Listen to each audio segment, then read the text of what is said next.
Benki ya KCB imeimarisha mradi wa tujiajiri, mpango unaowezesha vijana na kuzalisha ajira huku ukisambazwa katika idara mbalimbali.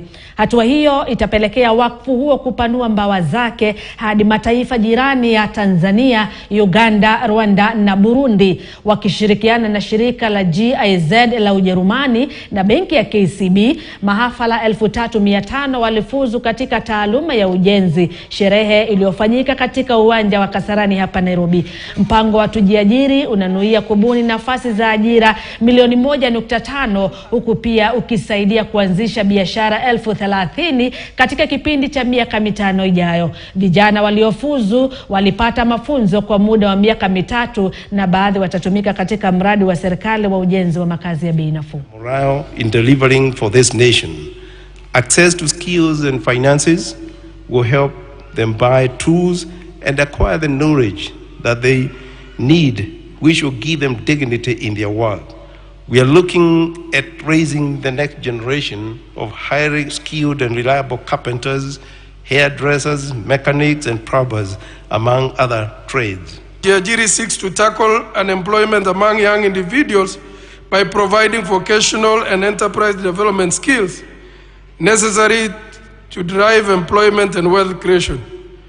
It's in the areas of agribusiness, beauty, domestic services, automotive engineering, building and construction, as well as ICT and creatives. Our human capital is the biggest asset we have as a nation. And because it is the single most important asset, it is necessary and imperative for us as a nation, as a government, to see how we can sharpen, how we can train, how we can impart knowledge, how we can create skills and competencies that make our human capital that instrument that we can use to drive our economy, drive our progress, and drive into our future. And that is the reason why this year I committed as a government 630 billion for the education in our country. The Tibets you guys have attended, some of them were having challenges with lecturers and tutors.